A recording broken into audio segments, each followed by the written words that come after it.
At the northern edge of the Pacific Ocean lies an island chain whose stormy history has been as turbulent and as obscured from our sight as the very place itself.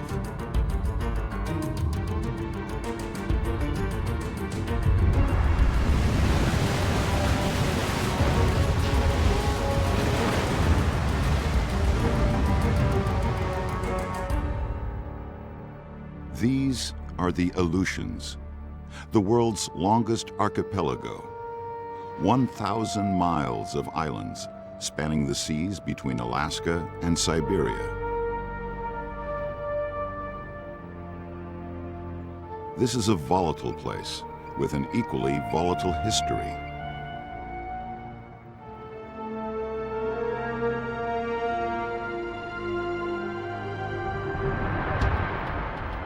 These American islands have been a battleground, not only for plants and animals struggling against the elements, but also for people fighting for survival and territory.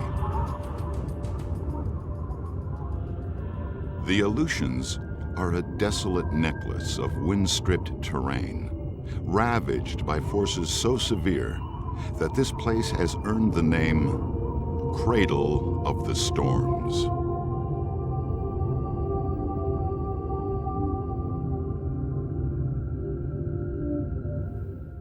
Approaching these islands from a ship or flying in, as you see them from a distance, they really do appear to be pristine environments. There are no people living there. There's no outward sign of any sort of human impact.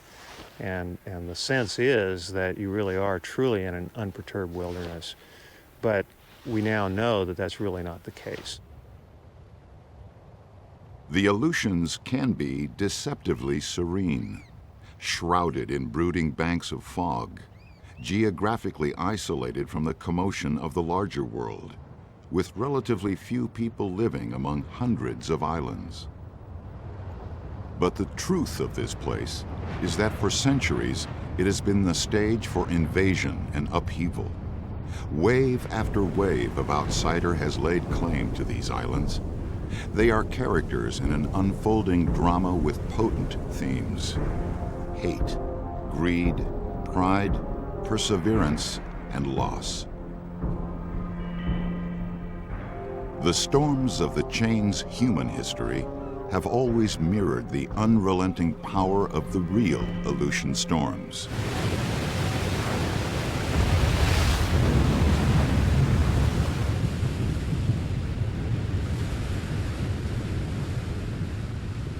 The island chain forms a barrier between the Pacific Ocean and the Bering Sea.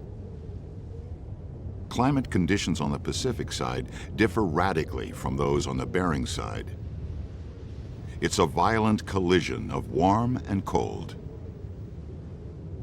In addition, there is a constant low pressure system here, referred to as the Aleutian Low, which sets off hurricane-force winds. These systems can create the trademark mix of wind, fog, and cloud that constantly envelops the Aleutians. Or they can generate storms, the likes of which most people have never seen.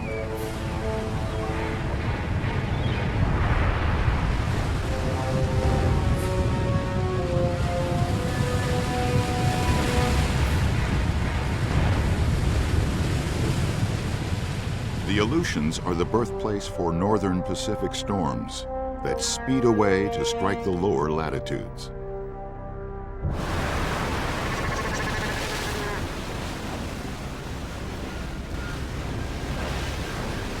Some might rail against nature under circumstances like these, but in the lore of the Aleutians' native people, one could only accept what nature served up. We have a saying in the Aleutians, or amongst Unangak people, that you don't talk about the weather, don't complain about the weather, because if you complain about it, you'll make it worse. And that comes from our ancient days where we believed that spirits existed, and if they heard you complaining, they were going to make it bad for you. Today, it's more likely you will hear people talking about the weather in the Aleutians. But when they do, there's still an attitude that goes with it, an air of bemused resignation. Anywhere else in the world, when they talk about damaging winds, they're talking about 30 to 40 knots of wind. That's nothing for us here. We've seen winds here, we've clocked 176 knots, that's 206 miles per hour. And it blew roofs off, buildings down, and basically ramsacked the island. I think that's an interesting thing.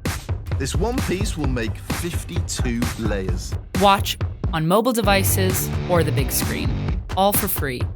No subscription required. Connie Stanton works at the weather service that provides updates to the Aleutian Airport at Dutch Harbor on the island of Unalaska. It's a challenging and sometimes thankless job that time and again teaches one major lesson. The concrete reality of Aleutian weather is its wild variability. Rain, snow, fog, sleet, willy-waws, black water, snow devils, water devils. On any given day, the weather can change. It can do not only a 180, a 360, but it can do several of those within a 5-minute period of time. This last winter, we had 217 inches of snow. Some years you won't have more than a foot or two of snow. These erratic conditions are an everyday reality in the Aleutians, but they are of great concern to people like Burke Meese.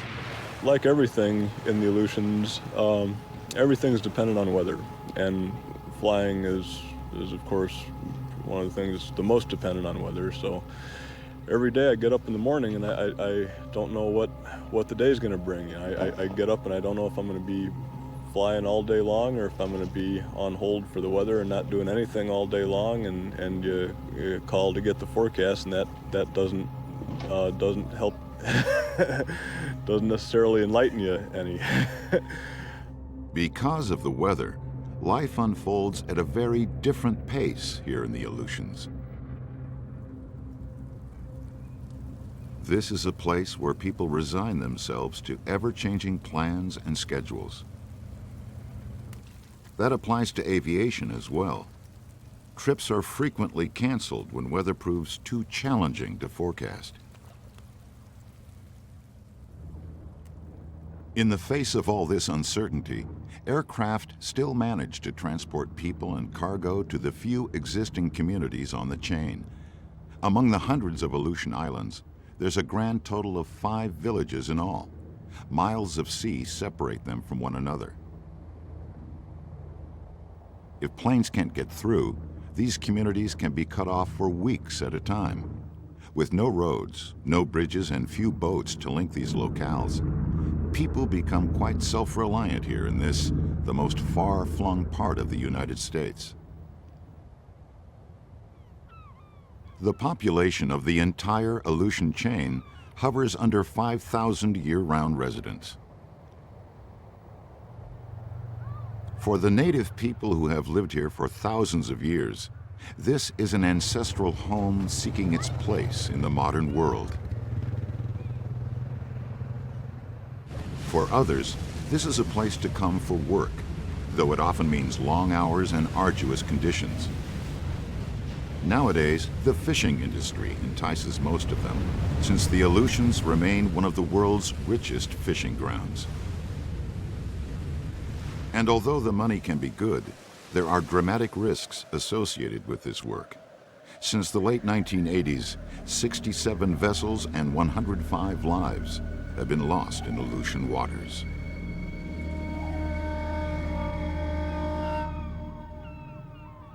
Risk is always part of the equation in this part of the world.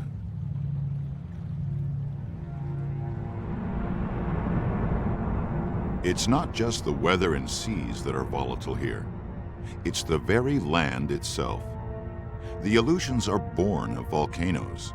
In fact, they are the peaks of an underwater mountain range, and they constantly assert their volcanic origins. In all, some 48 volcanoes punctuate the Aleutian chain. Eruptions and earthquakes are not uncommon in its history.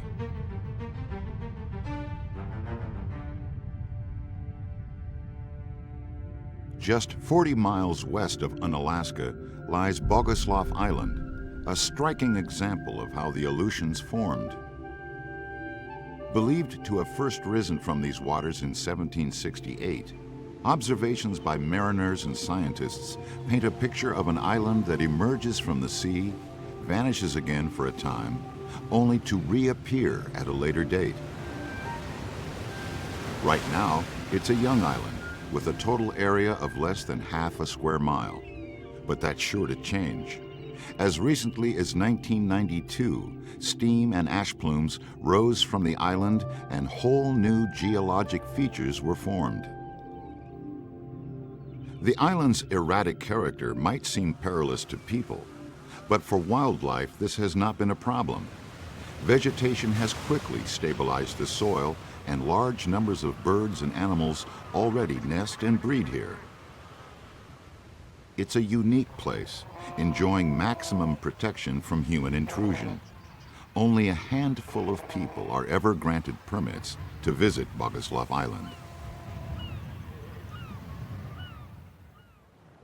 A place of such uncompromising extremes raises questions. Who came here first? And for what reason? And, more to the point, how could they have possibly survived?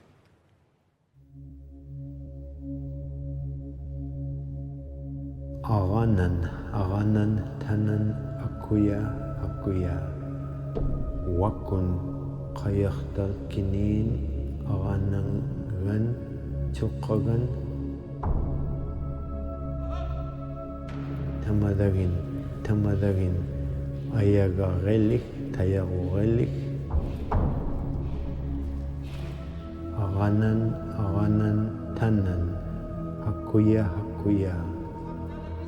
There were people who found a way to come to terms with the Aleutian environment. They journeyed to the Aleutians from Asia over 9,000 years ago. Outsiders called them the Aleut, but they called themselves the Unanga, the people of the passes. Our original creation story was about our ancestors and being created in the islands of the Four Mountains, which to us is the center of the universe, and it should be to every other human being too, but the islands of the Four Mountains are in the central Aleutians, and there's some very small islands. We believe that two hairy beings fell from the sky, fell from the clouds there, and they landed in the tall grass. And they weren't human beings, these two. One was male and one was female, and they mated, and their first offspring, their first child, was a first human being of the world. We believed he had very magical powers, and they produced many children, and their children begat and begat and begat.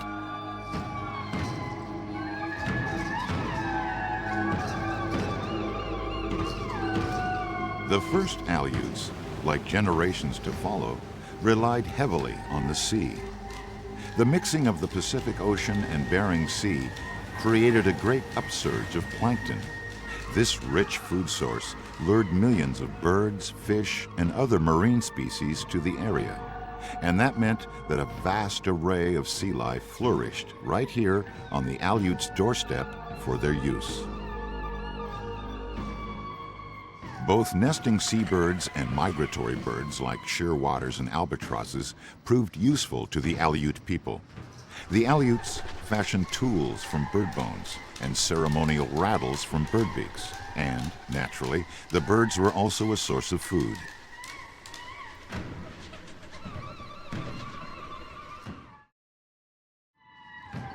But it was the impressive number of sea mammals that would shape the destinies of the Aleut people. Whales, seals, sea lions, and sea otters. Throughout their history, the Aleuts have had a special relationship with the sea otter. The human qualities suggested in the otter's behavior may have even been the basis for an ancient Aleut legend. We believe sea otters were human beings and transformed into sea otters. It was a brother and sister who committed incest, and they committed suicide to save family honor, and they fell into the ocean and their bodies popped up and they were otters, and that's how the world got populated with otters. We would use their fur for clothing, but our people never ate them. It would have been cannibalism to us.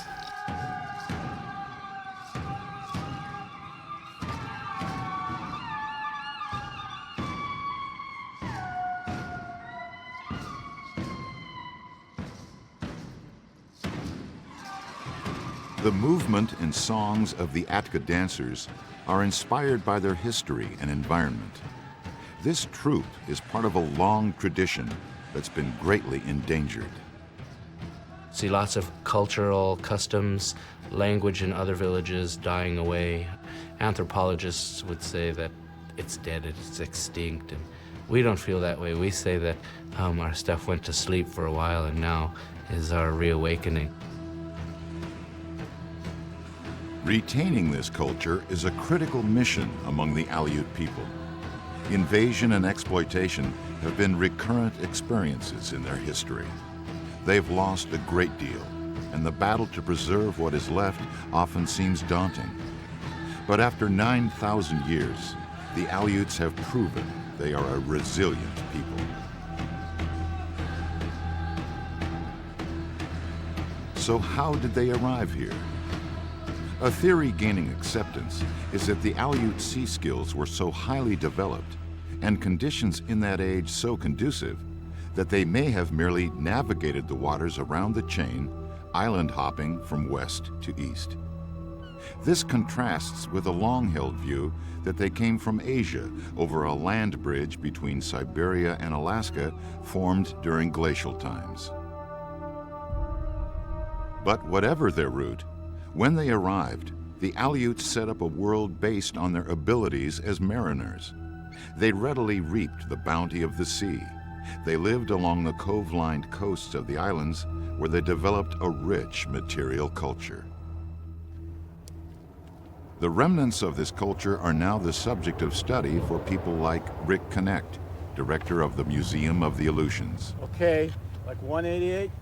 No, it shouldn't be that high.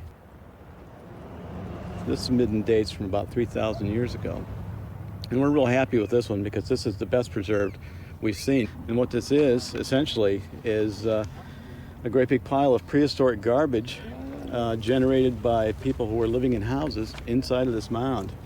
So we can not only take a look at artifacts we haven't seen, but we can reconstruct the prehistoric diet, and we can get an idea of what the Bering Sea ecosystem was all about 3,000 years ago.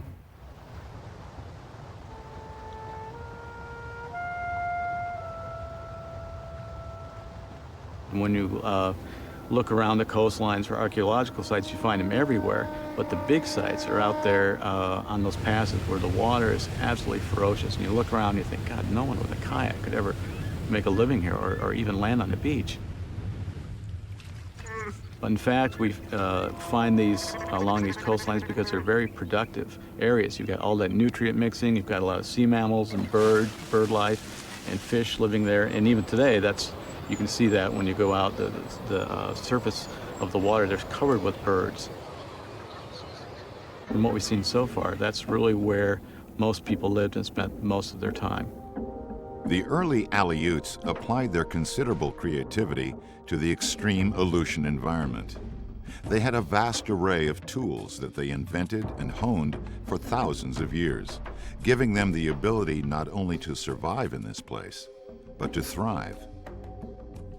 Sod houses, carved into the earth, offered protection from wind and cold.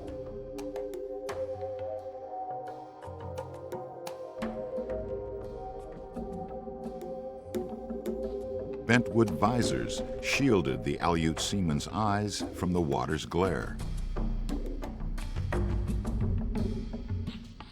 Waterproof gut-skin jackets repelled the raw chill of the sea.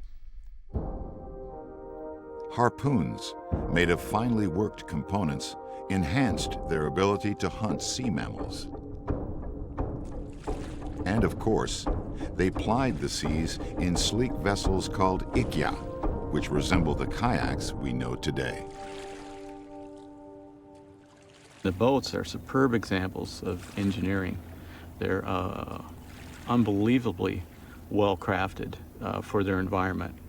The boats out here were made for speed, because you want to get out there and back before the weather or the tide changes. They had the hunting gear they needed to both hunt sea mammals and get fish. And as time went on, they got to know their environment a little better and filled up all these niches and the Aleutians. Probably pretty quickly spread to every island and every bay, because when we go out on survey, we see abandoned villages. Virtually every kilometer of coastline has an abandoned village on it. If you're trying to measure success of a culture, you might consider measuring longevity and continuity. And here you've got 9,000 years of continuity. And I think that's a fair measure of success.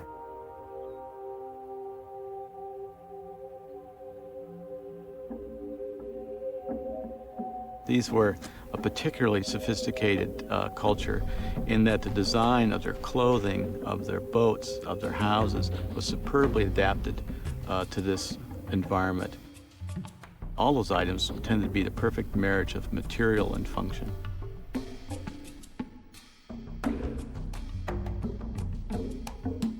Armed with their ingenuity and resilience, the early Aleuts settled into the rhythms of calm and storm, of short productive summers capping long, silent winters.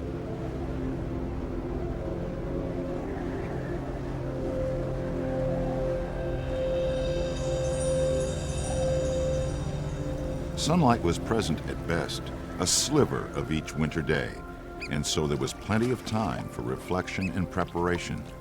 This was the season of planning for the hunt, of making and repairing tools. It was a time for storytelling and dance, of sharing song and traditional ways.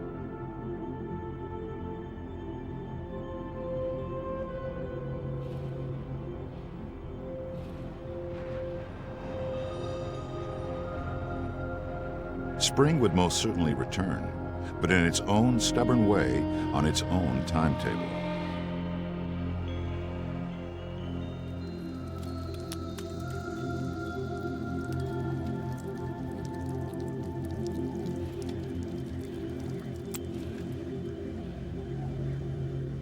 Even when winter finally loosened its grip, winds and clouds conspired to form a treeless landscape. The result? A seemingly undisturbed emerald carpet, presumably yielding little. But the Aleuts had mastered another secret of the Aleutians, how to make use of its rich and varied plant life.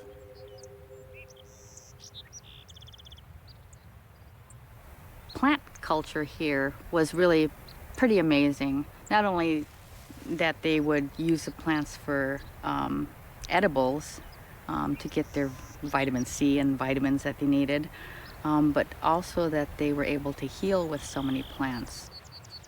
Sharon Svarney Livingston was born in the Aleutians. She comes from an artistic clan steeped in the Aleut culture. Sharon and her family joined forces with a small number of like-minded people who started to piece together the fragments of a culture that had been torn apart by the forces of history. I realized that people weren't using the medicines anymore. I started going around and asking people, and they'd say, oh gosh, no, we don't use those anymore. And I started asking them, you know, what they could remember so that they could tell me before it was gone. And so that's what I've been doing for the last 7 or 8 years, is researching what we use the plants for. You know what this is? High bush blueberry has a property in it, salicylic acid, and that's what they actually make aspirin out of. So of course this is a pain medication. Learning travels both ways. Sharon teaches her daughter about plant life. Larissa, a student of Unanga, teaches her mother the language of their people. Slach hi sada malgakuch. Slach hi sada malgakuch. Malgakuch. It's a very nice day outside. Larissa takes the culture seriously. In addition to studying the language, she wears a traditional piercing called a labrette, which signifies the passage into adulthood. A lot of people probably look at me and think, oh look, another girl with another lip ring, and it makes me feel weird, but when people ask me, I tell them why I have it. I tell them I'm Unangan and I'm able to have children. There's a lot of things that were lost that I'd like to help bring back. Haqaran aksik umaya umaya. Ngin haqarallakan umaya umaya. Annang aqugamaksiko udaya udaya.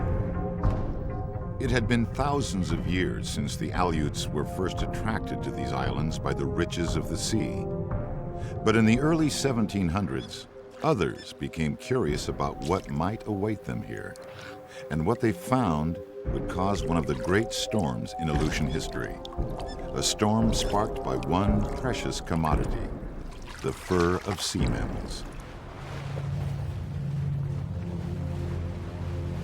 Jim Estes is a marine ecologist who's been conducting sea otter studies here since 1971. He understands that the saga of the Aleutians hinges on its rich natural history.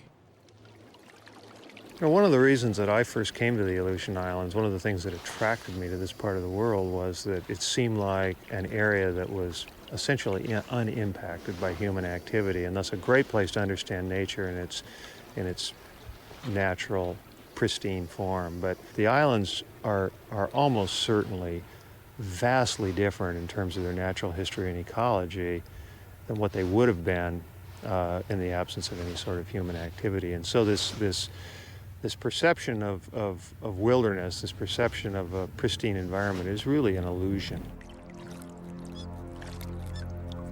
This benign, playful sea mammal, spiritual kin to the Aleut, has always been an important character in the Aleutian story.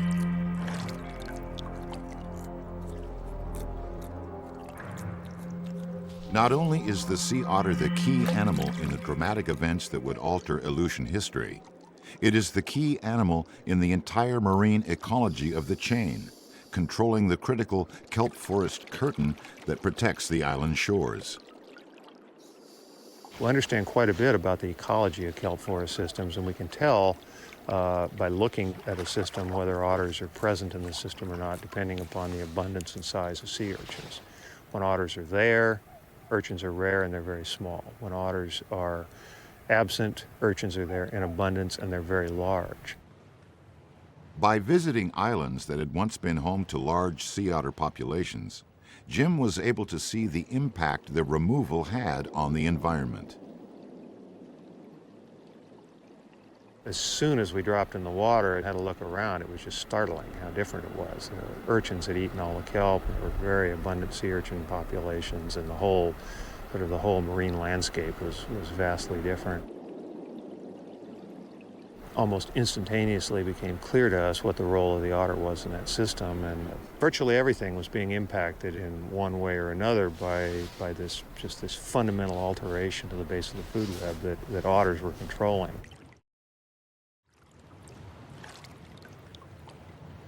Jim Estes' work is not very far removed from that of a German scientist, one of the first to reveal this place to the outside world. In 1741, two small ships, the St. Peter and the St. Paul, were sent by the Russian crown to explore the New World. At the helm of the St. Peter was the Danish naval captain Vitus Bering, a mariner experienced in sailing northern waters, but jaded by imperial politics. Bering was nearing the end of his career and had premonitions of doom for this voyage. Among the St. Peter's 78 crew members was a young, ambitious scientist named Georg Steller, who convinced Bering to allow him to collect scientific data in the New World. The expedition faced serious problems from the very start. Bering was ill and had grown deeply depressed. The St. Peter was separated from its sister ship almost immediately. Crew relations were strained. Georg Steller, regarded as a nuisance by the men, would be forced to do most of his work from on board ship.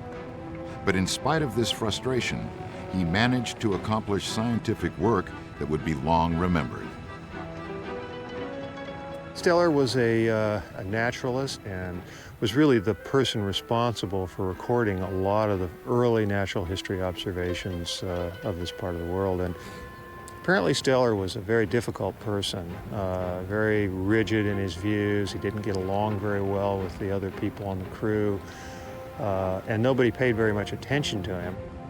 But for all his personality flaws, Steller was resourceful.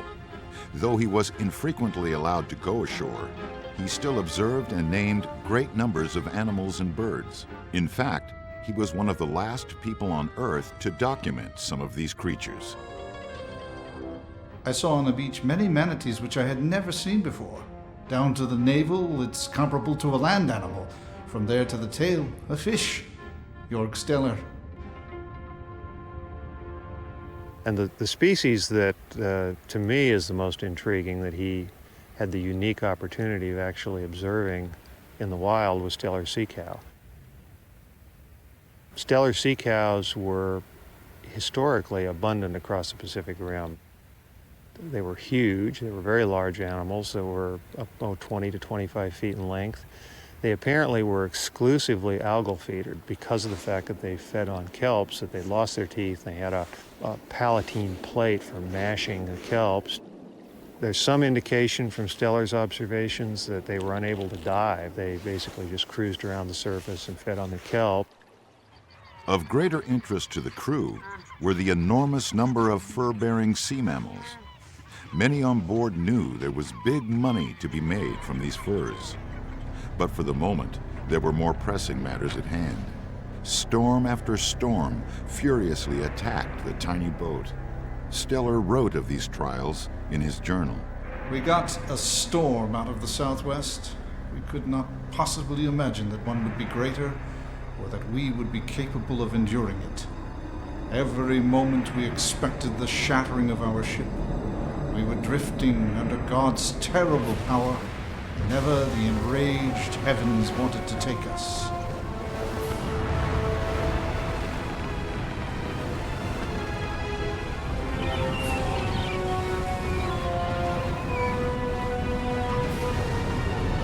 While seeking a safe haven near the far end of the chain, the St. Peter was shipwrecked.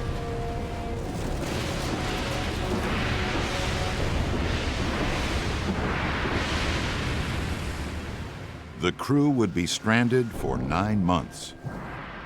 Supplies were scarce and the men became ill. Some hovered close to death and many others succumbed, including Commander Vitus Bering himself. He wished nothing more than our deliverance from this land, and, from the bottom of his heart, his own complete deliverance from this misery. We placed a wooden cross to mark his burial site, which is at the same time a sign of a new land made subject to the Russian Empire. Jorg Steller.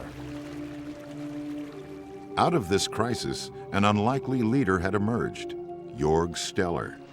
Though previously scorned by his shipmates, his scientific knowledge soon changed their opinion. He understood a lot about the natural history and about a whole variety of things. And for instance, one of the things that Steller apparently understood was that by eating some of the green plants, that the seamen could obtain the essential nutrients and things that they needed to avoid developing scurvy. They also fed on the easily caught sea cow. Steller's diet brought about a dramatic improvement in the health of the crew. They were able to rally and salvage pieces of the St. Peter. From the wreckage, they constructed a makeshift vessel and at long last returned to Russia. It was only then they realized they'd been given up for dead, an assumption made when their sister ship returned without them months earlier. And though not all were lost on the voyage, 32 of the 78 men who set sail from Siberia had died. Bering's fears had come to pass. Still, Bering's crew would be the first Europeans to make landfall in the Americas from the North Pacific. And their expedition would stake Russia's claim to the Pacific coast of Alaska and the Aleutians. But Steller was disheartened by the outcome. He had only scratched the surface of the work to be done, and he had been pressured to get rid of an important scientific specimen, perhaps one of the last of its species. A preserved sea cow had been left behind, a measure taken to make room for more sea otter furs. And not long after, the Steller sea cow would be extinct. Steller considered himself a failure, and until the day he died, would never completely understand the historical impact of that voyage. What followed was a mad, greedy rush for furs, and this ushered in an era of exploitation and plunder that would forever alter the story of the Aleutians, her people, and her wildlife.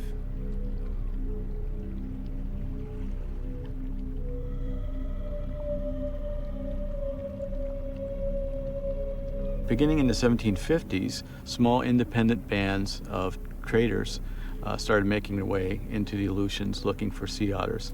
And sea otter pelts were being traded to the Chinese and brought a very high price. So it didn't take very many sea otter skins to make one of these voyages pay.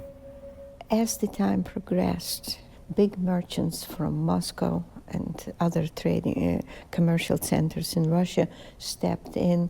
They began to provide capital for larger ships. The competition increased, and eventually the competition was reduced to 3 or 4 large trading companies.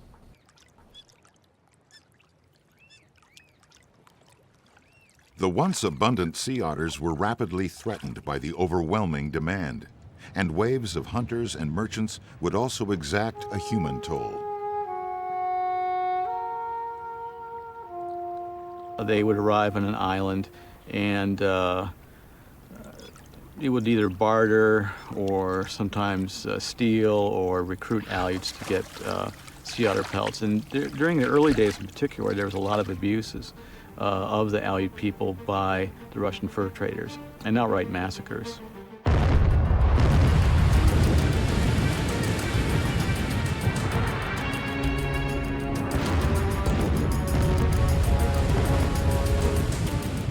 And the Aleuts responded in kind, and in 1763 organized a rebellion against the Russians in which 5 Russian vessels were captured and most of the crews killed.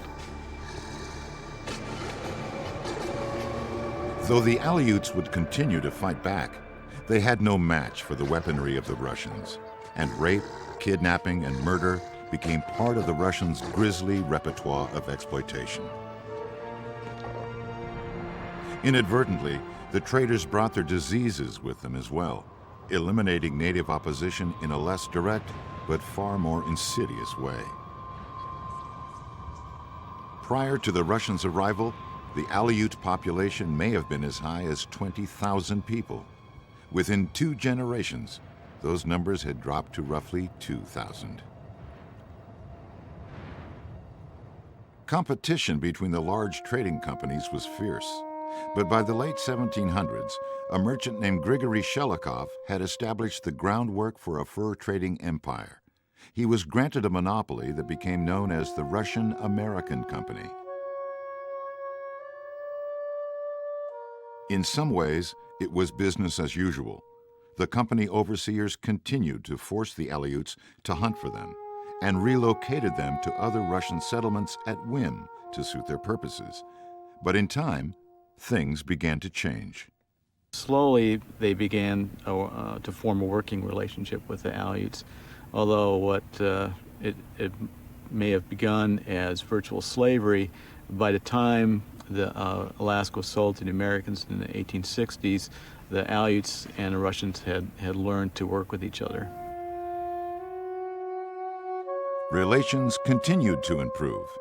Largely motivated by self-interest, the Russian-American Company began providing benefits to the Aleut people.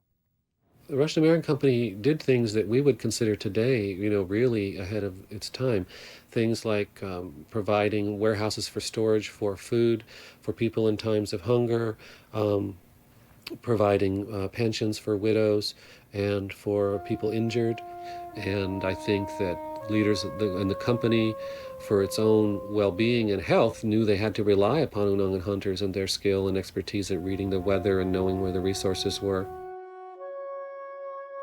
Two other factors strengthened the relationship between Aleut and Russian. First, some Russian seamen chose to live among the Aleut, marrying Aleut women, having children within the Aleut villages, and participating in the life of those villages. And second, with these men came the religion of their homeland, Russian Orthodoxy. The Orthodox religion was not introduced by missionaries. Those men, they may have been illiterate, as most of them were, but they were steeped in the northern village tradition of Orthodoxy. Before they set out hunting, they said prayers. And one of them, he said, the Aleut people believe in God just as we do. Before they set out hunting, they keep a moment of silence and say words like we do, God aid us. Russia began sending missionaries to the Aleutians with some regularity. In fact, some of the earliest missionaries were paid employees of the Russian-American Company. The company's hope was that the priests would assist in controlling the native population, but often the opposite proved true. Well, the church at first prevented some of the worst abuses. A priest would be there, and frankly the traders would be too embarrassed for an outright massacre to occur while the priest is watching. So they offered some protection, and eventually they offered an outlet in terms of education. They would learn the Russian language and learn how to read and write, and actually kind of advance through the Russian social system that way. And that was all through the church. So eventually the population became Russian Orthodox, not just in name, but in fact in spirit.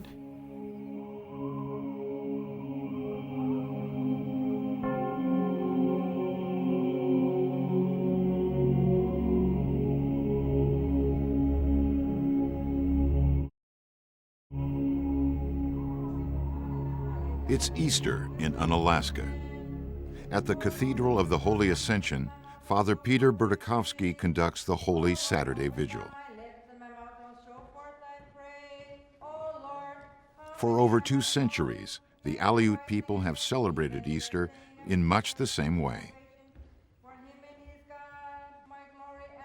With the arrival of the Russian Orthodox missionaries came strict orders from Catherine the Great to respect the native people, to learn their languages, to preserve their customs, and to persuade them to bow to the Russian crown.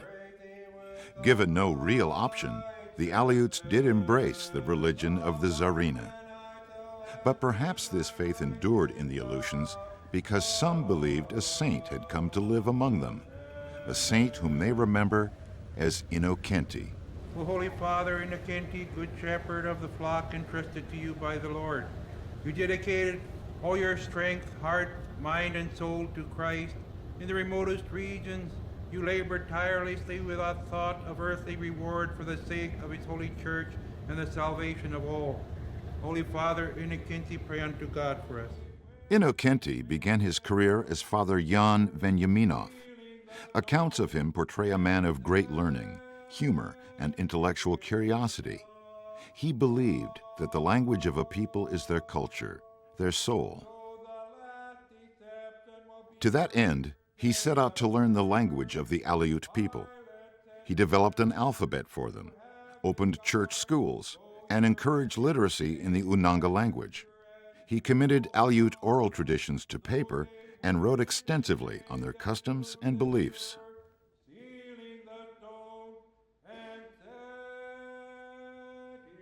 He was a very gifted linguist, so he began preaching in Aleut very shortly, and by 1833 he wrote a sermon in Aleut.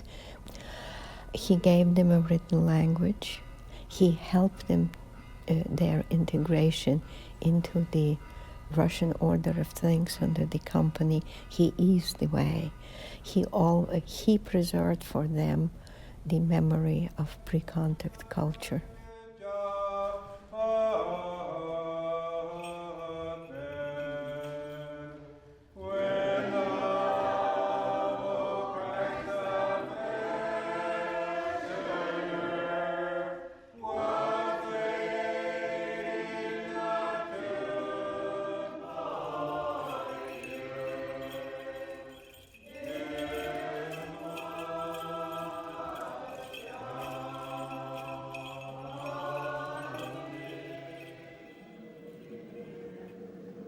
He certainly was an accomplished man, and a Renaissance man is a perfect term for him. I mean, he was a carpenter, he was an architect, he was a linguist, he was a historian, he was interested in the natural world and natural phenomena.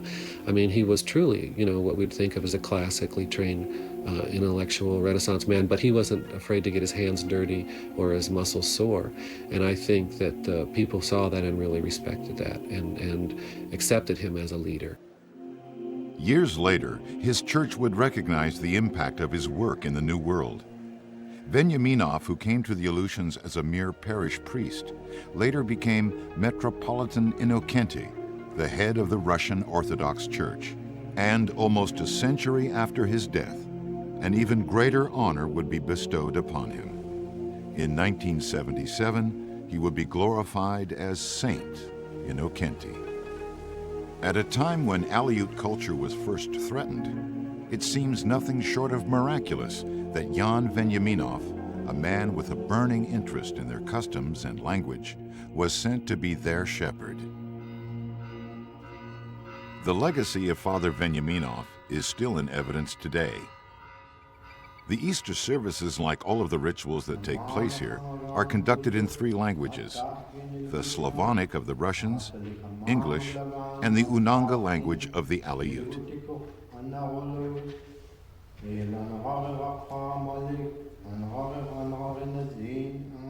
As in Veniaminov's time, Easter is still the most important event on the church calendar.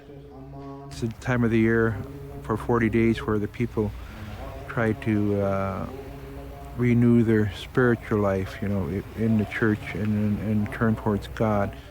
We proclaim Christ is risen, and that's the basis for the Orthodox Church. Without the Orthodox Church believing in the risen Lord as Christ it was his last feat upon the earth by defeating death.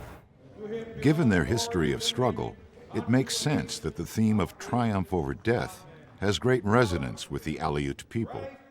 And yet, their embracing of orthodoxy, the religion of their one-time oppressors, might seem puzzling to some. Nonetheless, the strength these people have derived from their faith is hard to ignore. And it was a faith that would sustain them in the unforeseen crises to come. Jan Veniaminov recognized the Aleut devotion early on and wrote about it in his journals. The more I become acquainted with the savages, the more I'm convinced that these so-called savages are much, much better in respect to ethics, moral life, than the so-called enlightened ones. My flock is small in numbers, but not small, not the least, in virtue. In the 1860s, Russia was ready to divest itself of Alaska. Though many factors entered into the decision, the most significant was this: Britain, their sworn enemy, might gain control of the American Northwest. This made Russia's increasingly troubled colony a strategic liability. The Russians had an eager customer with visions of expansion: William Seward, the U.S. Secretary of State under Andrew Johnson.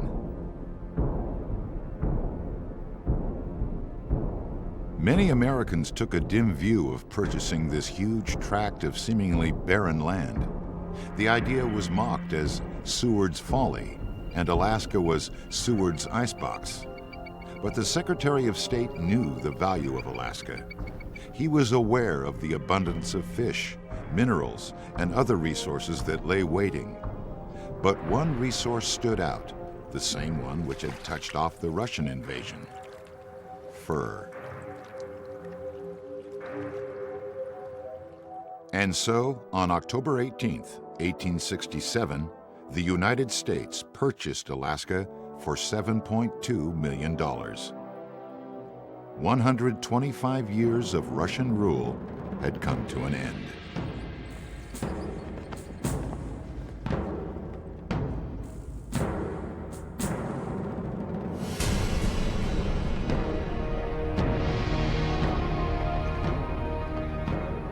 Though it hardly seemed possible, the Americans were even more aggressive at plundering the environment than their Russian predecessors.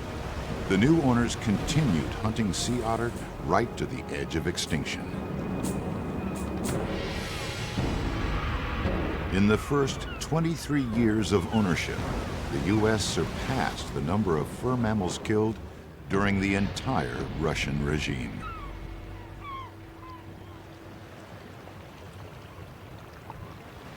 Roughly speaking, we guess that there were perhaps 1 million or so otters prior to that period of their exploitation.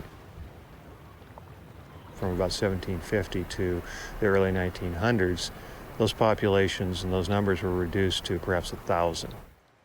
Even those who enjoyed the bounty these sea mammals offered, men like trader Samuel Applegate, leveled scathing indictments of the U.S. fur trapping policy. The only deduction to be drawn from such figures is that under the American regime, the fur industry of Alaska has been conducted with criminal carelessness and wastefulness, which must end with its annihilation in the near future. Samuel Applegate. These wildlife policies seem to guarantee the extinction of Alaskan sea mammals, and poaching by other nations was hastening this outcome. But then a strong desire to expel foreign poachers from American waters coincided with the birth of a U.S. conservation movement. As a result, a treaty was signed in 1911 greatly protecting the remaining marine mammals, particularly the sea otter. 2 years later, this was further enhanced when the Aleutians were declared a federal wildlife refuge. Though a reprieve of sorts had occurred for Aleutian wildlife, this was not to be the case for the Aleut people. The transition to American rule for them would be chronically difficult. After more than a century of struggle, the Aleut had learned how to accommodate Russian demands and had at least achieved some parity with the Russians. Now, with the arrival of the Americans, they were back to where they'd started, treated as inferiors whose rights were often violated. U.S. forces came into Alaska and saw the Creoles, who were both by birth and by accomplishment a type of status in the Russian American society, who were basically running the state. They saw them as mixed breeds, half-breeds, and threw them out and confiscated their belongings. Seemingly overnight, the Aleuts were expected to endure a whole new process of accommodation and assimilation with the Americans.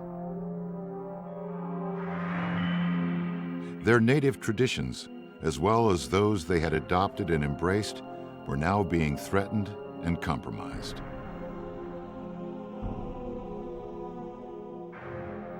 The Russian and Aleut languages were outlawed under the new regime. Missionaries from new churches came to proselytize in the Aleutians.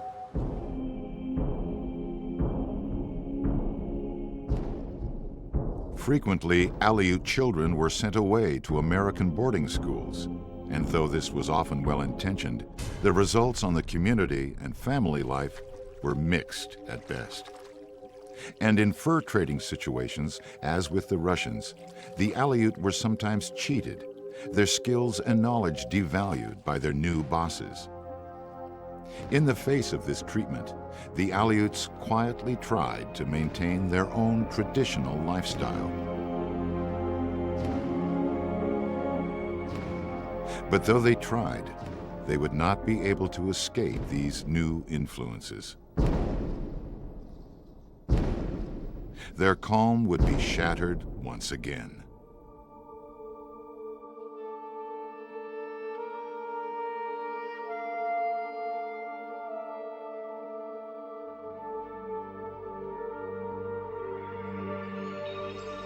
Though the Aleut people could not yet see the warning signs, tragic events were gathering ahead. And soon these events would strike this place with classic Aleutian fury.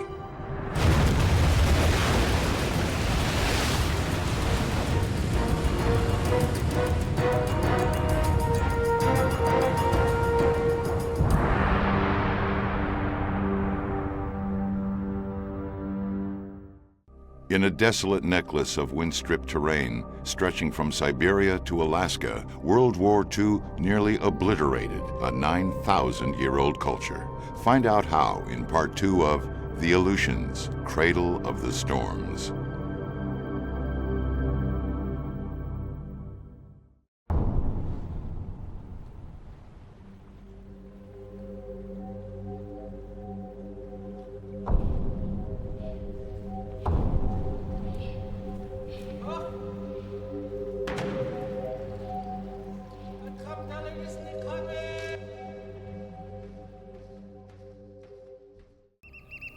These are the Aleutian Islands. For 9,000 years, people had flourished on this remote chain. Though the land offered little and the weather was extreme, the people had been nourished by the sea and so had led lives of quiet self-reliance. But first Russian and then American traders wreaked havoc with their way of life as they plundered the once teeming population of seals, whales, and otters.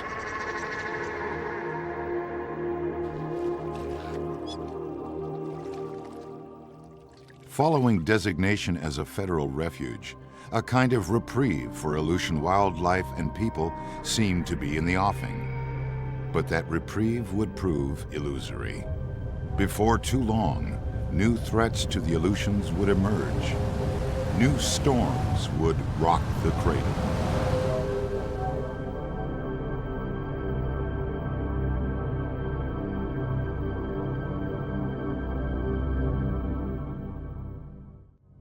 In the years following the American purchase of Alaska from Russia, the native people of the Aleutians tried to live their lives much as they always had, harvesting what they needed from the sea. Throughout the first 40 years of the 20th century, the Aleut, or as they call themselves, the Unanga, continued to live this subsistence lifestyle. At that time, there were 8 Aleut villages in the Aleutian chain and 2 in the neighboring Pribilof Islands. These were communities bound by tradition, ritual, and faith. Though largely isolated from the outside world, they seemed to want for little in their own. In these days, it must have been impossible for the Aleut people to imagine that, once more, their islands would be touched by turmoil, and that soon, many of their villages would cease to exist. The community of Atka, in the center of the chain, would be deeply affected by what was to come. Today, it is one of the surviving Aleut communities from this time. But in the early 40s, it was a safe and secure home for a young girl named Alice Snigaroff. When I was growing up, things were different because everybody had a hand in raising me. My mama died when I was 5. My father was the one that raised us. So I was lucky I got to go hunting with my dad and trapping with him. I learned a lot of things most girls don't usually do. When I look back, they didn't even make it seem like work. It was fun, to do those things because it made you an adult. My uncle used to teach us Slavonic, how to read the Bible and sing church songs. In those days, it was right in the center of our lives. Everybody went to church, and when the men went out to work, when they went trapping, they'd go to church, and then when they come back, go to church. Seems like everybody cared about each other. I was safe. I knew the world existed outside of Atka, but to me it was a safe place to be. East of Atka, in the village of Unalaska, Ben Golodoff has similar memories of security and community. When I was kid, we done a lot of subsistence. They call it subsistence. I don't call it subsistence. I call it living. But that's where we lived off the ocean, or the little seas here. Everybody shared. Nobody ever went hungry. In lean years, like in the spring, they'd send the hunters out and hunt sea lions or shoot sea lions, and they'd bring them in and feed the town. And of course, in the spring, the first fish come in are the trout. We dried a lot of fish, we smoked a lot of fish, salted a lot of fish. When I was a kid, I thought that's all I wanted to be, is a fisherman and a hunter. You know, like my dad, I was part of my dad. And we always had food on the table. And I guess that's the bottom line. On Attu, the westernmost island on the chain, the Aleut people there also followed this simple lifestyle. In the spring of 1942, there were 44 people living in this village. By all accounts, it was a friendly, tight-knit community. Their leaders were chosen not by heredity, but rather on the basis of who possessed the most remarkable personal qualities. Mike Hodikoff was the Attuan chief. A lively man of keen intelligence, he also operated the store, taught school, and officiated at church services when others could not be found to fill those roles. Several visitors to the island wrote that the Attuans were happy because their home was so remote, shielding them from the darker influences of the outside world.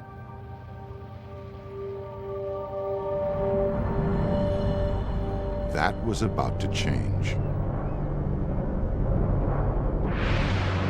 The Japanese attack on Pearl Harbor forced the hand of the United States.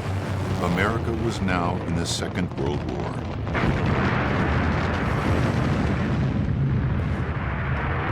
The Aleutians were a mere 650 miles from Japanese military bases, but the strategic importance of this was initially lost on many American authorities. One congressman even asked, why would anyone want Alaska? But as debates raged, the Japanese had already secretly landed and surveyed these American islands. Eventually, the U.S. did begin fortifying the Aleutians. Army and Navy facilities were built in Dutch Harbor in Alaska and on some of the nearby islands. And Atka's Nazen Bay became a place to land Navy seaplanes. The once tranquil islands were being transformed by this major military buildup. At the far end of the chain, Attuan chief Mike Hodikoff had grown concerned. He understood the strategic position of the Aleutians all too well.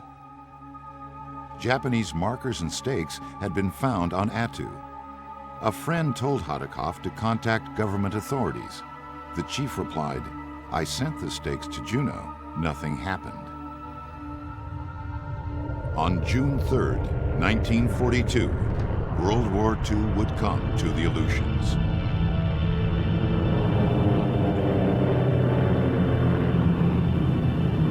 Japanese planes descended upon the island of Unalaska with a clear-cut target, the military installations at Dutch Harbor.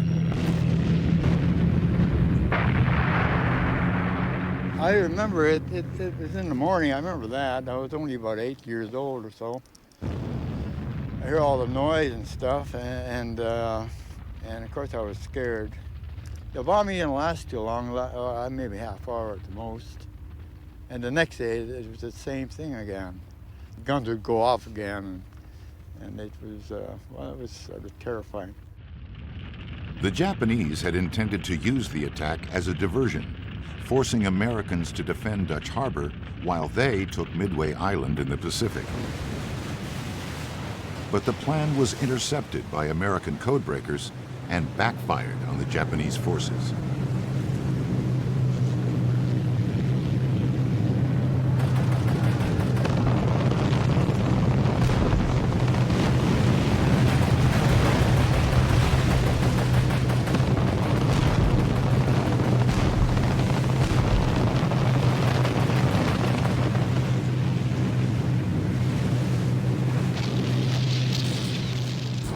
The Japanese were defeated at Midway, but they were only beginning their campaign in the Aleutians. On Sunday morning, June 7th, the people of Attu were leaving their church service when they saw the first of 1,250 Japanese soldiers charging down from the hills. The scene was chaotic at first. Homes were looted. One woman was shot in the leg. A school teacher from the mainland was jailed and her husband executed. The Attuans feared for their lives. The invasion had begun.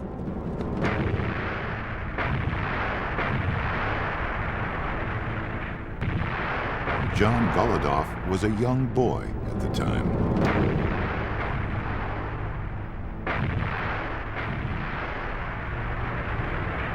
I don't know how to explain it to you, dog. You know what I mean? I was scared, you know, I was shooting at us, whatever it is. They took us over to Japan on a Jap freighter, you know. Kept us in a cargo hold. And we got to Japan, yeah. We'll take a little bit of clothing and stuff like that, about it, you know. The Attuans were rounded up, loaded onto a coal carrier, and taken away from their home. For years to come, no one would know what happened to the people of Attu. After the removal of the Attuans, the Japanese forces held and fortified Attu. They now had a foothold in the United States, and it had been remarkably easy. At the same time, another battalion of Japanese had invaded the nearby island of Kiska. As with Attu, the Japanese encountered little resistance. Kiska's only inhabitants were a small weather observation radio team who were taken prisoner.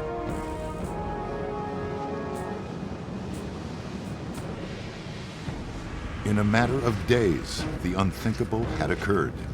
The United States had been invaded. The Japanese now had possession of the western Aleutians. American authorities had long felt the Aleut people were vulnerable to such a situation. But after months of interagency squabbling, no sound evacuation plan had been devised. And yet the buildup to all-out war was becoming a more prominent part of Aleut life. Alice Snigaroff witnessed this growing military presence near her family's fish camp on Atka. It was our thing when we were at the camp. There was a hill there, and when the bombers leave, we used to run up the hill and wave to them, and we'd wave to them when they come back. We heard this plane coming, so we ran up the hill and we were waving, and when we looked up, it was a Japanese plane. Only thing I remember they told us to do is if the planes came, hide under something. So I went, me and my sister went inside the cook tent, hid under the table. Suddenly, the war was closing in on them. U.S. forces began a hasty evacuation of the villagers. Given no warning, the Atkins realized they would be forced to leave with little more than the clothing on their backs.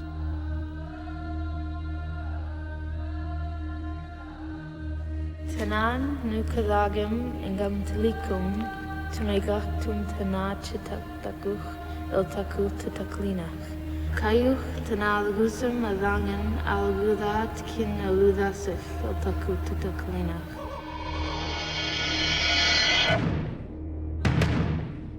Then, as the Atkins watched in horror, U.S. Navy personnel, their own countrymen, began burning down the village without explanation.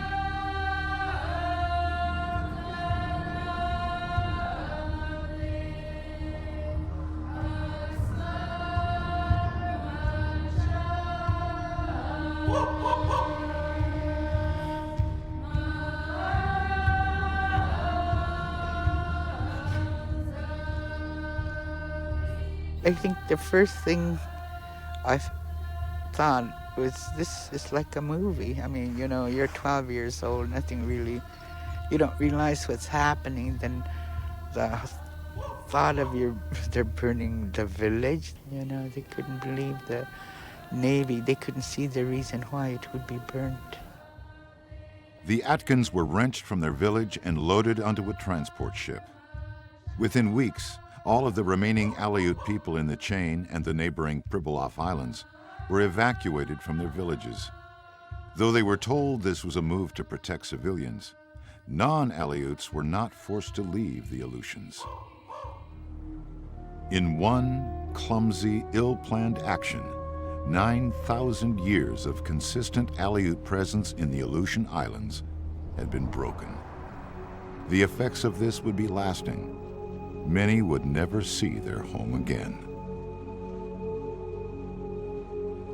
The Aleuts were taken to 5 relocation camps, broken down and abandoned facilities in southeast Alaska. The conditions they encountered were dire. The buildings were dilapidated, the water was bad, heat was non-existent. The Aleuts had no way to provide for themselves here, and they were often hungry. Disease spread easily in these conditions. And the Aleuts found the environment in southeast Alaska distressing, so unlike the windswept, treeless landscape of their Aleutian home. It was different. There was trees, and I didn't care for it at first. I was only 8 years old, mind you. Because you couldn't see nothing. That's what bothered me. You couldn't see around the corner. Well, you can see here, you know, you can see for miles, but there you got trees, you can't see nothing. A lot of people got sick, you know, and my sister had pneumonia. It was really bad. And we lost a lot of people because we couldn't get any medical help, and not enough food, not enough fuel, and living conditions were terrible. The once self-sufficient Aleut people had become refugees in their own country, waiting in southeast Alaska for their next meager handout. Yet as the war heated up, those responsible for their fates were too distracted to give them much thought. The Aleutian campaign had now kicked into high gear. The goal was clear: to rid Attu and Kiska of the Japanese. The island of Adak, halfway down the chain, had been selected by the Americans as one of the main positions from which to launch airstrikes on the Japanese-held islands. But that meant a base had to be built virtually overnight. Like the rest of the Aleutians, Adak was windblown, fog-ridden, marshy terrain. The troops were cold, wet, and miserable, as everything they owned, everything they worked on, everything they lived in sank into the quagmire of Aleutian bog.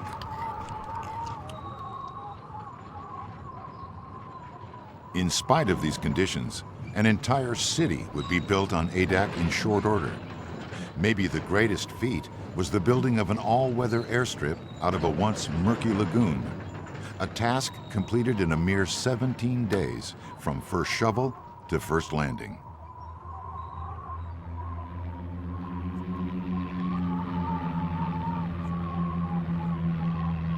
These dramatic circumstances were not publicized at the time, but were chronicled by writers like Corporal Dashiell Hammett. War had come to the Aleutians, to a chain of islands where modern armies had never fought before. Modern armies had never fought before on any field that was like the Aleutians. We could borrow no knowledge from the past. We would have to learn as we went along how to live and fight in this new land, the least known part of our America. Dashiell Hammett.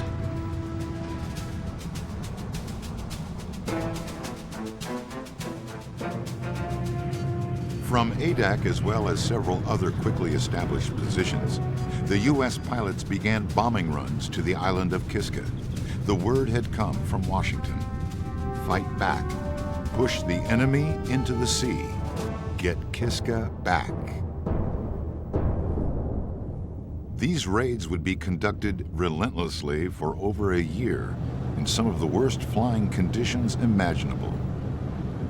The infamous fog and wind constantly challenged these men, some of the most daring pilots of the war. Unpredictable conditions meant too much of the flying became little more than guesswork. Flying blind in mountainous terrain was a dangerous pastime. More American planes were lost to Aleutian fog and wind than to enemy fire. In the Aleutians, the weather was the enemy.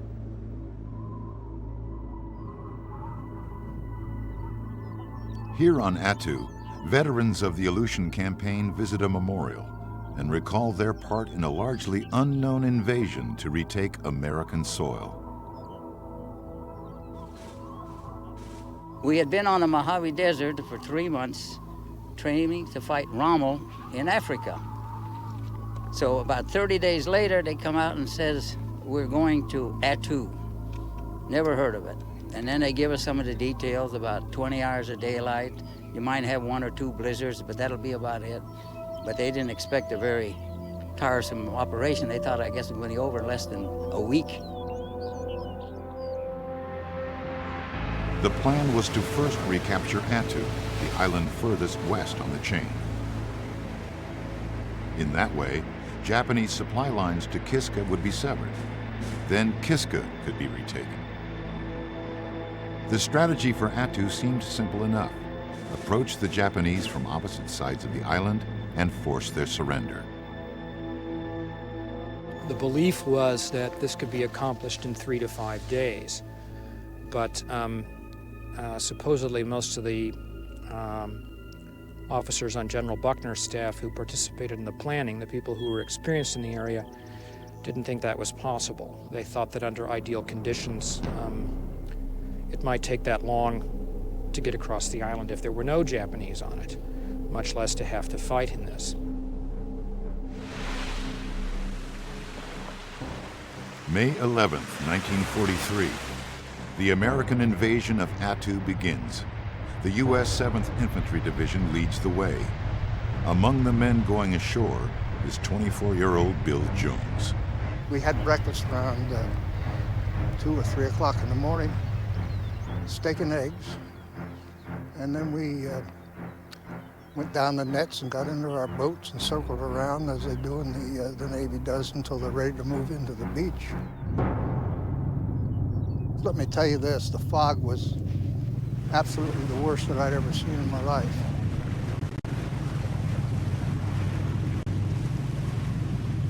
Well, it was so so different, and everything was so dark because of the fact that we was fogged in, so you couldn't see anything.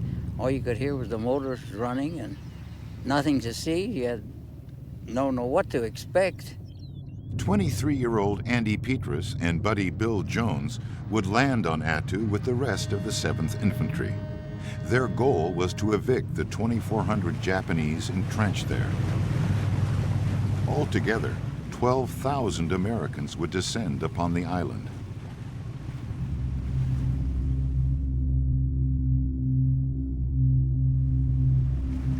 Eventually, the first parties did hit the beach.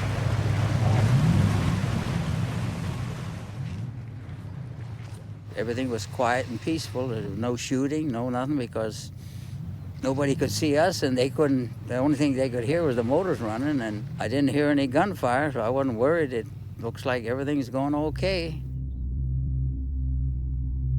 But once U.S. troops had landed, it didn't take long for American soldiers to realize how utterly unready they were for Aleutian conditions. And many of them also sensed that the enemy had a distinct advantage. Well, the Japanese, I think, were far better prepared for it. The troops who were here were largely from Hokkaido, the northern island, and they were a little bit more used to the climate. A number of them had fought in Manchuria in North China, and so they were used to colder weather, and they were more prepared for it. American troops had been training in California for a landing in North Africa. Because of the need for secrecy, they weren't given Arctic clothing to the extent they were given Arctic clothing until they got on ship, and there wasn't enough. Guys were in leather boots once the leather got wet, and of course it got wet out here. You couldn't avoid it. You couldn't keep your feet warm.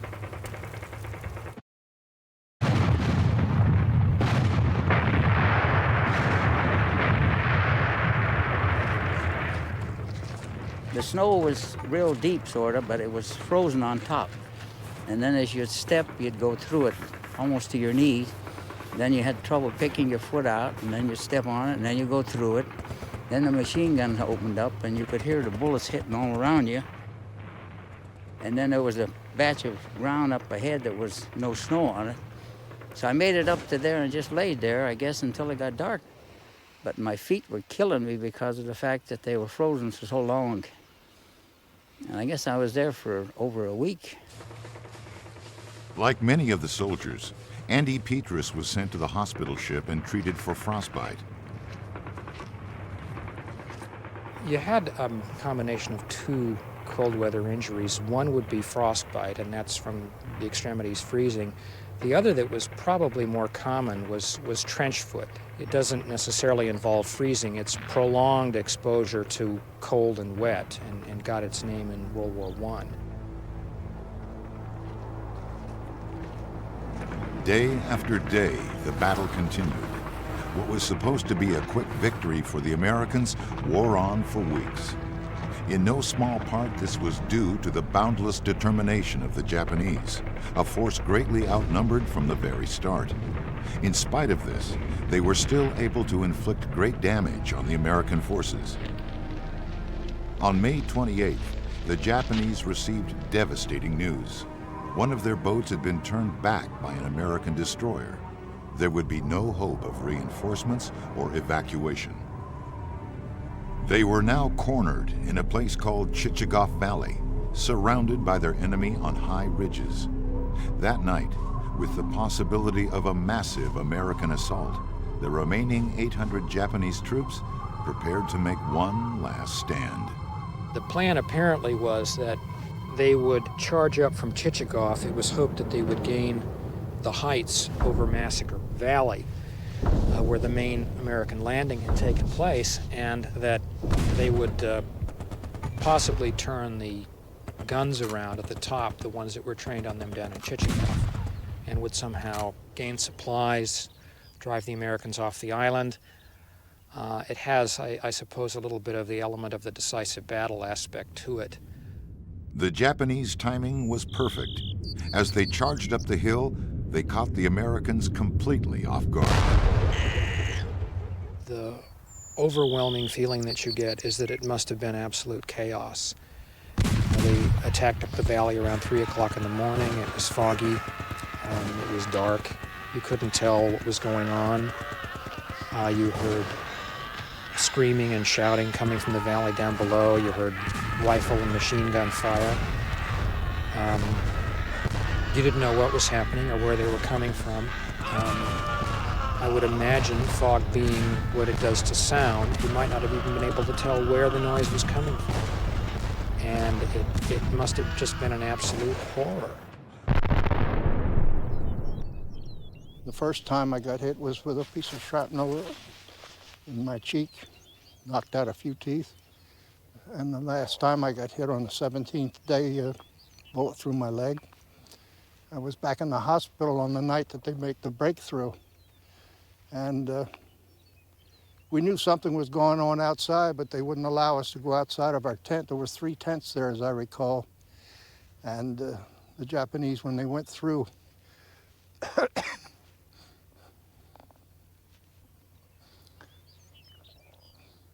slit the tents and killed everybody in the 2 on each side of where my tent was.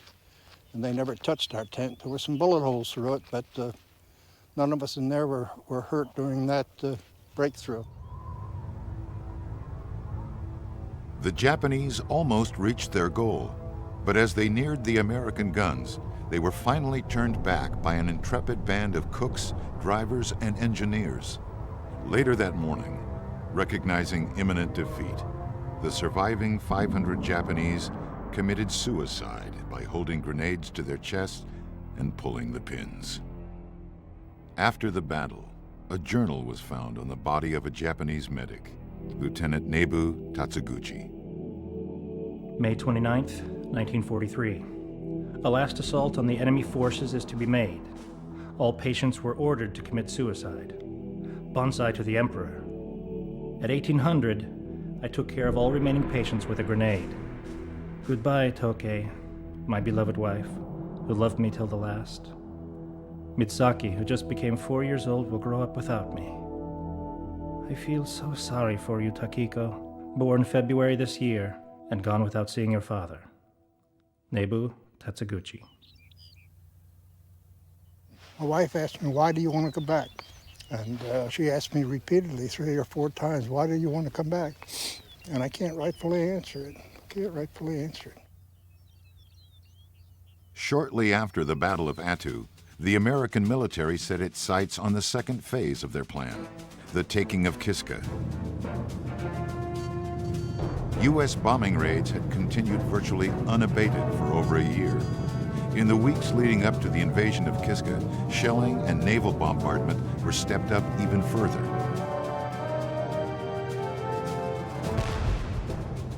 The Japanese had responded to these raids by building an underground city of enormous proportions. Miles of tunnels and elaborate facilities had been carved out of the earth. This, plus the chronic fog conditions, made it difficult for U.S. pilots to gauge the success of the raids.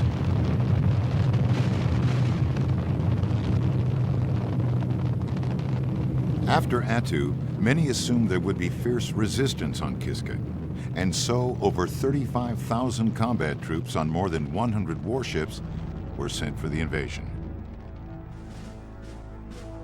On the morning of August 15, 1943, the first landing party hit the beach and met absolutely no resistance. Searches for the enemy were punctuated by sporadic shooting, and there were hundreds of casualties. And yet, no one had encountered even one Japanese soldier. The Allied casualties were the result of booby traps, landmines, and friendly fire.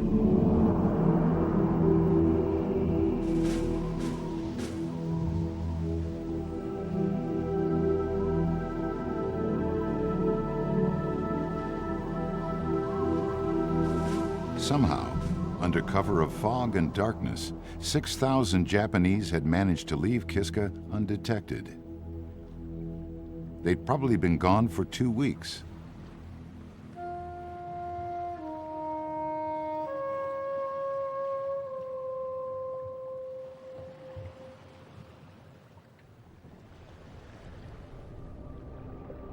Though troops were stationed in the Aleutians for the remainder of the war, the invasion of Kiska marked the end of the Aleutian campaign. After 439 days of warfare, one important fact had emerged. Where once Japan had been a threat to America in the North Pacific, now those positions were reversed. Still, all this had come at great cost. About 1,000 American men died or were declared missing in action during the Aleutian campaign. More than 4,000 Japanese soldiers were dead, and thousands more on both sides suffered from wounds and weather-related injuries. Naval historian Admiral Samuel Eliot Morrison perhaps summed it up best. Both sides would have done well to have left the Aleutians to the Aleuts. No one would have wished this more than the Aleut people themselves. Though theoretically spared from the war, they were in so many ways casualties of it.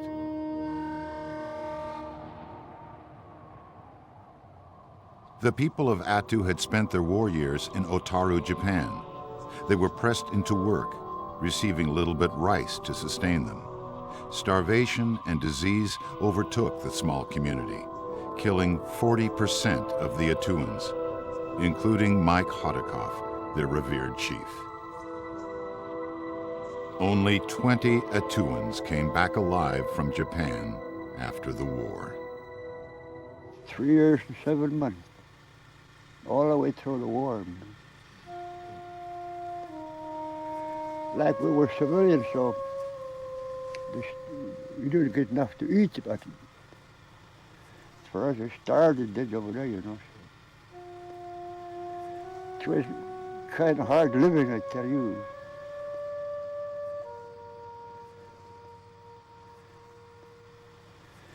used to work in a clay mine and all that, never got paid, you know. Half of us died over there, you know. Right now, it's only 4 of us left from 2 people. I don't know. I forgot about it. I just want to forget about it, you know how it is. Can't blame me for that. The U.S. Department of the Interior told the Atuans and members of several other Aleut communities that they could never return to their homes. The expense of reestablishing these villages would be too costly, and even those Aleut communities that were repatriated faced loss and disruption. A lot of people that lived here never came back. And it had a big impact on, as far as, say, the native people. You know, it never been the same. We always tried to live like, say, like we lived, but it couldn't do it. There was this link that was busted. I chose to stay in school rather than go back to Atka. According to my sister and dad, when they got back to Atka, almost everything was gone except, although they didn't burn our house, when they got to my dad's house, all the walls were gone, the windows were gone, all the furniture was gone, everything was gone from our house. And most of the houses were down on the other side of the creek or on this side. There was about 15 houses there, and only 3 left standing, the rest were burned. So was our church. It was such a beautiful church. They burnt that. I think that our people in Southeast, my grandmother, mother, that generation of people, it was such a bad experience. So many people were dying. 1/3 of Atka died down there in 4 years' time. And the message I think that was coming to our people was to be unangach, to be Aleut, was not probably a good thing, you know. We were dying off, and so I think that people tried to put our stuff to sleep at that time. I think they're trying to be American as you could be, figuring maybe that's our key for survival. I think maybe it was the wrong step because a lot of dysfunction followed World War II with all of its pain and everything that the government inflicted on us. The loss of key community members would be deeply felt. More than 1/10 of all the Aleut people died during the ordeal in the camps, mostly the very young and the very old. With the death of children, they lost links to the future. With the loss of elders, critical connections to their past. It seemed that the cycle of calm and storm, so much a part of Aleutian history, had played out once more.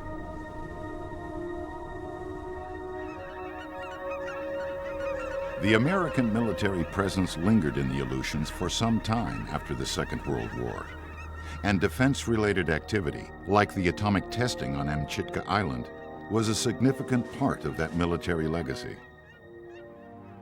Marine biologist Jim Estes was employed by the Atomic Energy Commission at that time.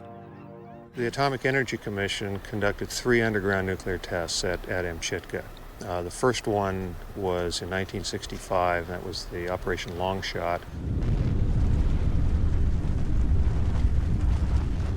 The next was in 1969, that was Operation Milrow. And the final one was in 1971, and that was Operation Canakin.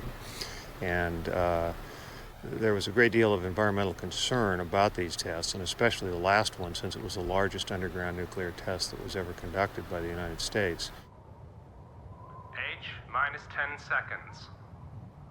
9, 8, 7, 6, 5, 4, 3, 2, 1. There was a huge amount of opposition to their presence there, both because of the just general opposition to nuclear test program, and also because of concerns for environmental effects.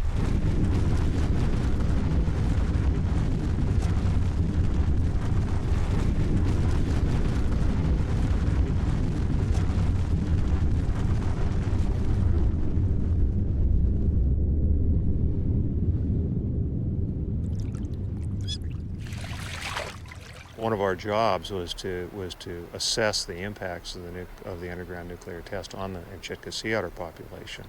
And the population was very large at the time. The otters in the immediate vicinity of the test were substantially impacted.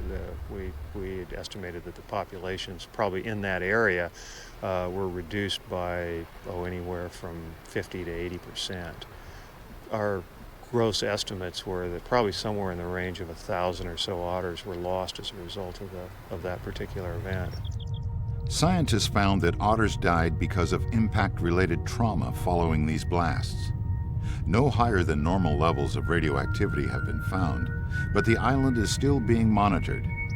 Agencies like the Alaska Department of Environmental Conservation are trying to determine if buried nuclear waste may have migrated through groundwater into the ocean. Throughout the Cold War, some of the islands continued to be used by the U.S. military, to a great extent for surveillance purposes. But world events played out. The Soviet Union collapsed and the Cold War ended.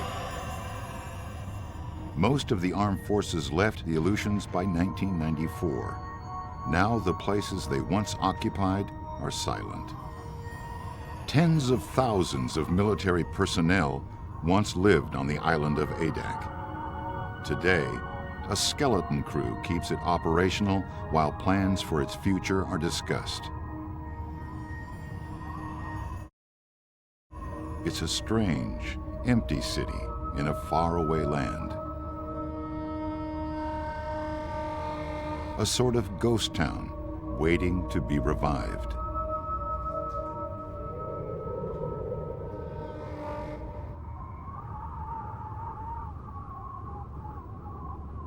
Similar circumstances exist elsewhere on the chain. Time seems to have stopped dead in its tracks. It's as if everyone had been called away momentarily.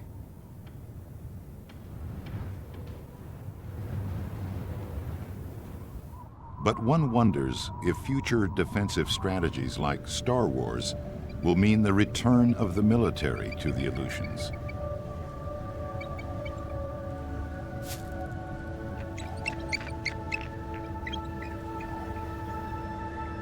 Most of the Aleutians, long ago designated a wildlife refuge, are once again being returned to nature. This is critical habitat in a world that is losing wild places. It's the largest breeding ground for birds in North America. Some of the colonies have more than 1 million birds, and these rich feeding grounds also attract millions of migratory birds from Asia and even the southern hemisphere during the short summer months. In all, 260 species of birds have been recorded in the Aleutian Islands.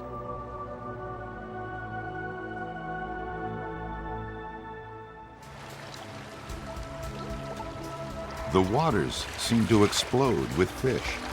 Pollock, cod, mackerel, halibut, and salmon abound. Some years in Aleutian streams, pink salmon have been found numbering well over 1 million. Protecting all this has become a critical mission for the environmentally minded.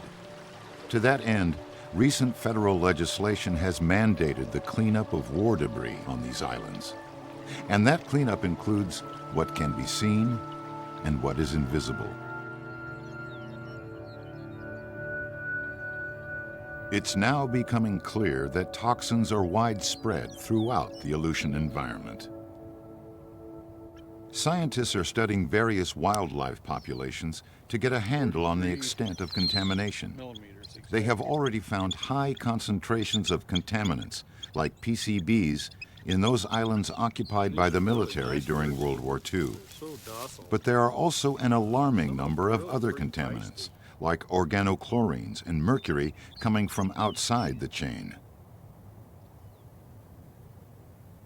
None of this bodes well for Aleutian wildlife. And in a place where seafood is harvested in great quantity, there are implications for humans too. It's a complex situation, resulting from both human intervention and shifts in nature. It's left for scientists like Jim Estes to interpret the numbers. I would judge that in the late 1980s, there were probably 50 to 75,000 sea otters in the Aleutian Archipelago. Today, there are probably something in the range of maybe 4,000 to 5,000. Disturbingly low numbers prompted Jim to investigate a place where the otter population remained largely unchanged.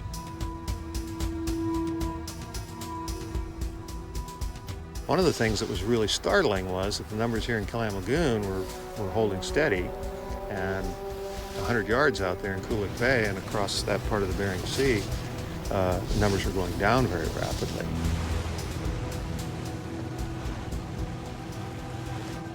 The one factor that sort of floated to the surface was predation as being the most likely explanation. And about that same time, we began seeing killer whales feeding on otters. And the whole story kind of fell together and started to make sense to us at that point, because it explained why the numbers of animals here in Clam Lagoon was holding steady. Whales can't get in here. The numbers have declined so dramatically that a lot of the smaller islands in the Aleutian Archipelago apparently now are totally uninhabited by otters anymore. And it's not just otters. Seals and sea lion numbers are down as well. No one knows why these changes have happened, but it's evident to scientists that they have happened, and they're altering the entire ecosystem of the Aleutians. For whatever reason, killer whales are feeding on species they'd previously ignored. Some say there's a link to overfishing, and while that's still not clear, it's no accident that the Aleutians boast the largest fleet and the most output of fish in North America. Fishing has had a big impact on the culture, too. To a place with a history of invasion, the fishing boom brought huge change and large numbers of people.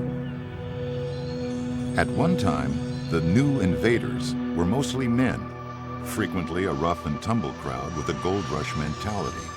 And the few young women who arrived around then confronted some powerful reactions from that crowd. So I had this lavender Nike jogging suit and some bright white tennis shoes that were new.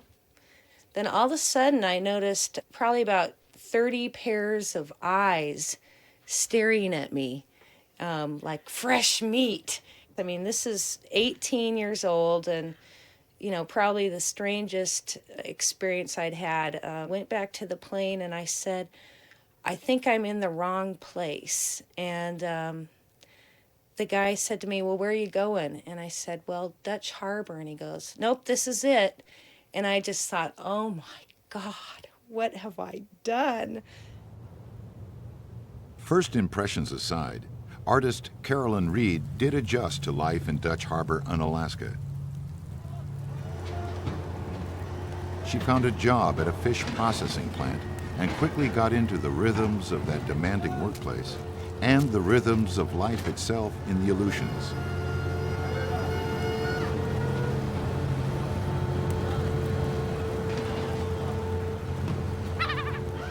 You live in this very embryotic type of world in the fishing industry, and everything's based on work. And so your whole life is geared around, you know, having your clothes ready for that day, getting your gear, making sure you get to work on time. You know, it's all work related.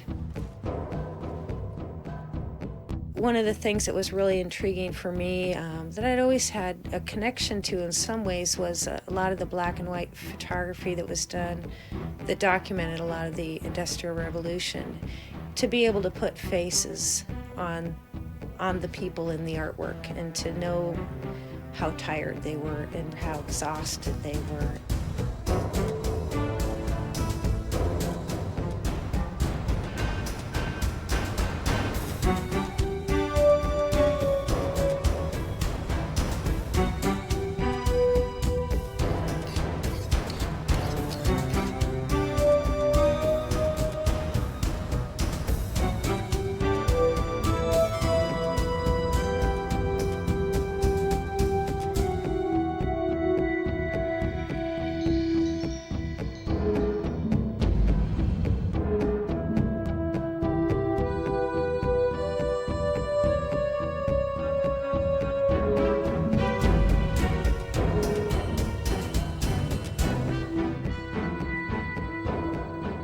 really the work was about a sense of place and how people respond to place in various ways.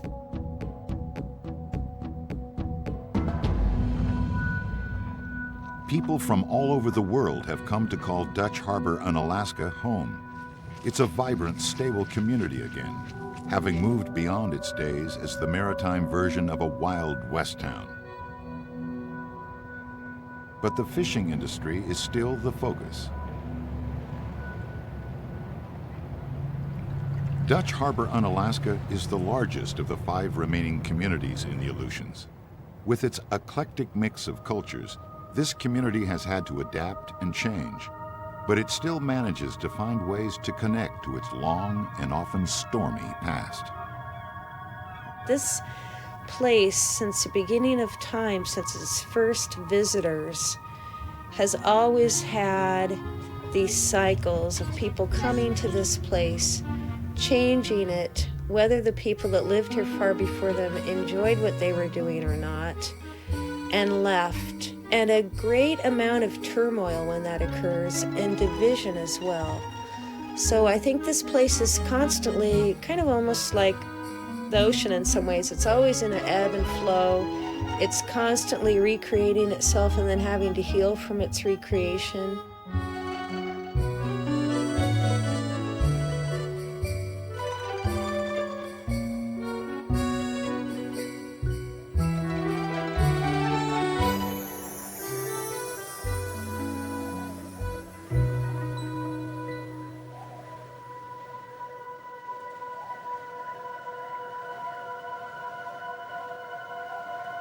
Malich algudam udman ogagum talking in lilich otakun tutalich.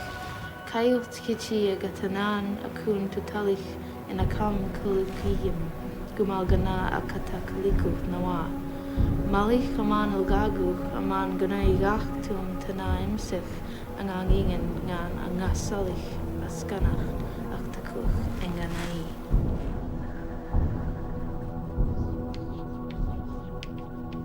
In the face of change from outside influence, the Aleut people recognize the key to their cultural survival resides in their language. Selga would have to do with what? The knowledge. But though Unanga language and culture are taught in Aleutian schools, reviving the ancient knowledge is a far more challenging task. It's one thing to explain things to them and let them read things, but it's another thing to live it. You know, it's hard to explain that. You gotta, it's in your soul, it's in your heart. In 1988, the U.S. government finally apologized and made financial reparations to the Aleut people for the losses they suffered during the World War II evacuation.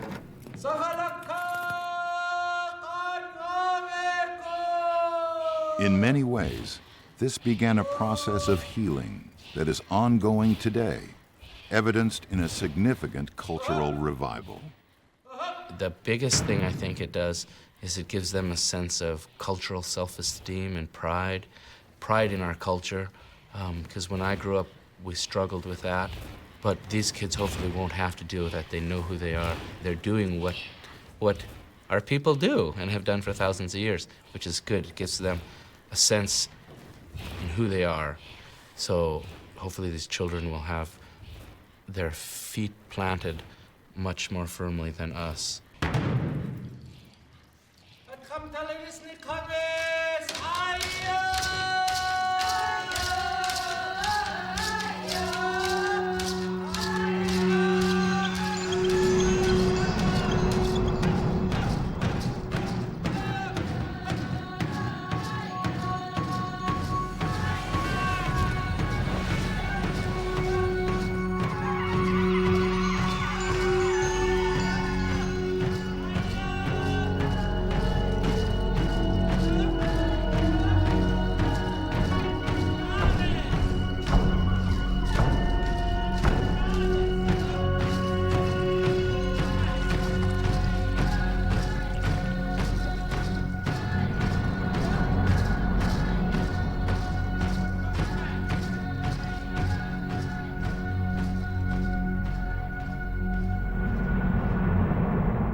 When I think about Aleutians, I think of the Russian occupation, then the Americans purchasing of Alaska, then World War II, the Alaska Native Claims Settlement Act in 1971. They all had great impact on the Aleutians.